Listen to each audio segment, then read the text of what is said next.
Thank you for joining us for this session of this ASNC interview series that will focus on microvascular disease in women. We're very excited to have with us today Dr. Panithaya Chareonthaitawee, the Professor of Medicine at the Mayo Clinic College of Medicine and the Director of Nuclear Cardiology Laboratory. She's also the Education Chair at the Department of Cardiovascular Medicine and at Mayo Clinic in Rochester, Minnesota. My name is Dr. Renée Bullock-Palmer. I'm the non-invasive cardiology cardiac imaging director and also the director of women's heart health at the DeBoer Heart Lung Center in New Jersey.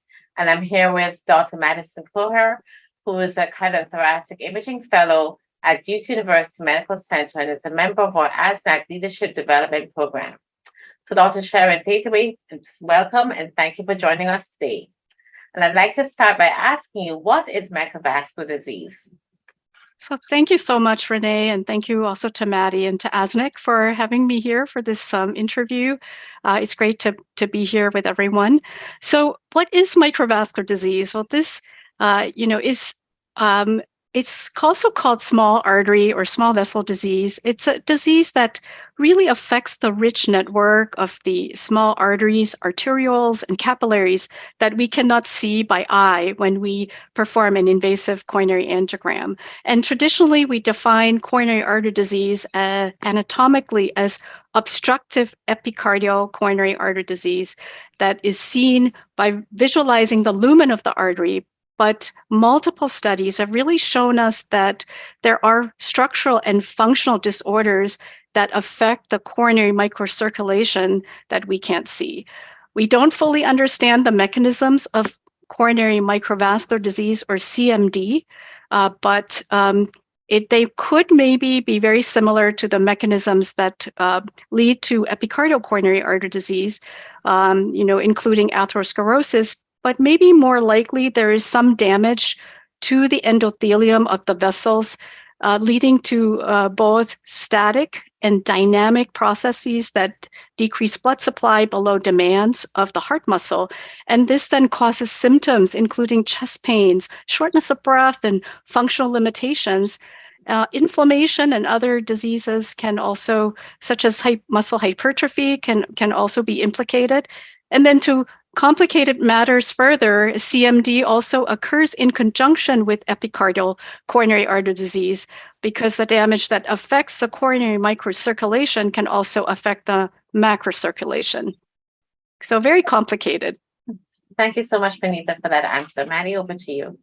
It does seem like there's a lot of complicated factors involved in that. Are there any sex differences in the prevalence of microvascular disease? Yeah, that is a great question, Maddie. And we do believe that there are sex differences in the prevalence of CMD.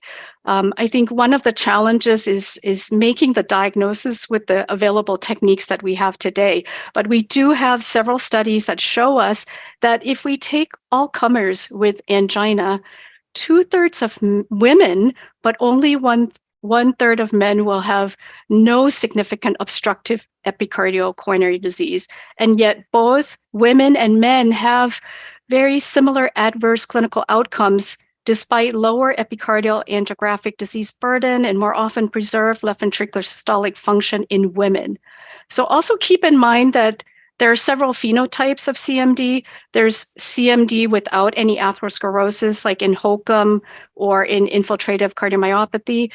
Then the second group is the CMD with mild to moderate obstructive CAD.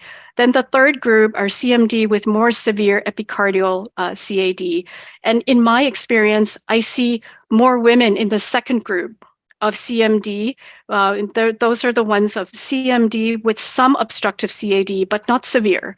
So they typically have metabolic syndrome with, obesity, hypertension, dyslipidemia, diabetes, a HFpEF, and maybe CKD as well. And they have chest pains with mental stress and dyspnea on exertion, and they're very limited by their symptoms, and they often have very poor quality of life.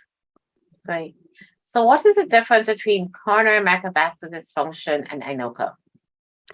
Okay, so there are so many terms that you're hearing about, these entities that are being used, and these include CMD, coronary microvascular dysfunction or disease, Anoka, MINOCA, which are angina, ischemia, and MI without significant obstructive coronary artery disease. I think some of this was also previously called Syndrome X, and they're part of the same spectrum, but I think CMD is more specific to the small vessels, whereas Anoka, or ischemia without obstructive CAD, could be due to epicardial coronary vasospasm, which is different from CMD, which affects the small vessels. So a lot of different terms, maybe for things along the same spectrum of disease. What's the best diagnostic testing strategy in diagnosing women with CMD? Well, this is a really tough one, Maddie. It's not as easy as performing an invasive coronary angiogram for epicardial coronary artery disease, right? And so it depends on if we want to be strict about this. So if we go by Covadis criteria, to make the diagnosis of CMD, we need 4 things. One is we need symptoms of either angina or dyspnea on exertion. 2, we have to rule out significant obstructive CAD, and this can be done with either non-invasive or invasive coronary angiography. Then 3, we need objective evidence of myocardial ischemia. This could be with exercise testing alone or with imaging. And then 4, we also need evidence of impaired coronary microvascular function. So strictly speaking, we need these 4 pieces together to make the diagnosis. But I think in clinical practice, sometimes we can't be that strict. And so for the non-invasive test to look for evidence of CMD, I think we mostly use PET and CMR. Both are reproducible in terms of quantifying myocardial blood flow and perfusion. And there's literature to support the diagnostic criteria. And there is also prognostic validation, which is very important, a bit more with PET than with CMR, but prognostic studies are available for both. Then there's also the CORMICA trial, which was published in 2018, I think, and that showed favorable outcomes with an invasive approach to the diagnosis of CMD. And they randomized about 150 patients to invasive imaging with functional testing, invasive coronary angiography with functional testing with guide wires to look for vasospastic angina, microvascular disease, or non-cardiac chest pain. And then the other group had standard angiography. And so at 6 months, the group with the invasive functional studies had really better improvement in their angina, as well as quality of life scores as compared to the standard arm. And at the same time, there were no differences in like major adverse cardiac events or complications. So I think the invasive approach may also be very effective, and we use that a lot, but I think we do need longer term outcomes for that. So once these women are diagnosed, what is the best treatment strategy? Yeah, so this is a great question. So first of all, in my own practice, for many of these women who've been undiagnosed for a while, just having a diagnosis is already therapeutic in itself. And they're just really happy to know that there's something that potentially could be treated. So if the CMD appears to be related more to a problem of decreased coronary vasorelaxation, then beta blockers or ACE inhibitors may be used. If it's more of a problem of increased vasoconstriction, then calcium channel blockers would be the drug of choice. But here you may need very high doses, like 180 to 540 milligrams daily of cardizem. ACE inhibitors and or L-arginine may also be used. Everyone should get a statin unless there's a contraindication. And then they also need treatment targeted at the metabolic syndrome with weight loss, diet, exercise, physical activity, smoking cessation, and then for some, even cognitive behavioral therapy. And anything that increases inflammation, such as obesity, stress, poor sleep, OSA, should all be addressed. I think there's also some promise with the several drugs, such as the SGLT2 inhibitors, because they do treat diabetes and HFpEF, and patients have had improved outcomes and they improve endothelial function in diabetes. Then some patients may have enhanced sensitivity, like the sensitive heart syndrome, for example. And in those, sometimes we need to add gabapentin or tricyclics, and then CBT may also be helpful if they're open to that. Great. It sounded like you hit on this just a little bit, but what are the main risk factors for CMD? Yeah, so Maddie, this for women, it's metabolic syndrome, obesity, hypertension, impaired fasting glucose, prediabetes or diabetes, HFpEF, I think cigarette smoking, inflammation. These are only some of the risk factors. I think it's also really important to consider the non-traditional risk factors, especially in women, such as pregnancy-related complications, gestational diabetes, preeclampsia, and also in women, rheumatologic disorders, treatment for breast cancer, among others. So really important to do the thorough history for these patients. So now you touched upon the risk factors. So how can we prevent CMD for patients?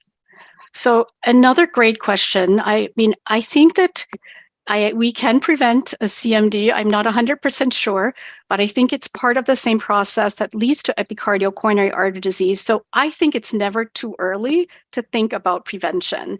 And so this is why I think it's extremely important when we as clinicians or, OBGYN specialists are seeing that young pregnant woman who has gestational diabetes or preeclampsia, we really have to work with that woman intensively for the rest of her life to prevent cardiovascular complications down the line. And it can really pay off in the long run. So very important to do that thorough history and just work with them throughout their life. What are some of the unanswered questions that we still have about CMD? So lots of, I think, unanswered questions. I think an important one is, what's the natural history of this disease? And there's a whole spectrum also of CMD. I'd also like to know who are the higher risk individuals? What's that phenotype? I also think we really need more evidence-based support for our diagnostic and therapeutic and prognostic approaches and more treatment guidelines. Right now, we're going mostly by very, very small observational studies. For example, our PET studies are in a very heterogeneous population, or in MRI imaging, it's also very heterogeneous. And Cormica was probably the only randomized invasive diagnostic approach. We're all practicing a little bit differently. We interpret studies in different ways, and we treat these patients differently. So I think there's a huge list of things that have been tried, maybe 50 things, including common and uncommon drugs, even spinal cord stimulation, and then novel therapies. And it seems to me that a lot of them are just one-off studies, and they seem to lose traction. And even though CMD is common, we just, it seems unclear in the long run if treatment makes a difference. I think the problem is the diagnosis itself. It's very challenging. And so when we get a group of patients, I'm not sure how many of them actually have true CMD. Maybe some of them have vasospastic angina and some just have non-cardiac chest pain. And so the response to treatment and to, investigational drugs could be variable. So I think in part and this gets to what we do in nuclear cardiology, until we can get reliable diagnostic imaging or strategies, I think CMD is going to continue to be a big challenge for us. So lots of questions in my mind. So with that answer, then what are some of the latest trials on CMD that you'd like to share? And are you working or participating in any studies or initiatives at the Mayo Clinic in CMD? Yeah, thanks, Renée. So we talked about Cormica, the invasive trial with the favorable results. I think an important trial is the Warrior trial by Dr. Noelle Berry-Mertz and her team. They're testing intensive medical therapy of high-intensity statin, maximally tolerated, I think, ACE inhibitor plus aspirin on longer-term outcomes to kind of provide us with more evidence base for guidelines. They also have a CCTA sub-study, which should be very interesting to see if women who were treated with these intensive therapies have greater reduction in, the amount and type of plaque, compared to those receiving usual care, and then what are some of the benefits on clinical symptoms. So we're participating in an interesting trial of coronary sinus reducer. This is a new percutaneous device. Let me see if I can try to explain it. I think it tries to achieve a narrowing of the coronary sinus in a controlled fashion that then may alleviate myocardial ischemia, possibly by redistributing blood from the less ischemic subepicardium to, I think, the more ischemic subendocardium, or perhaps by neoangiogenesis.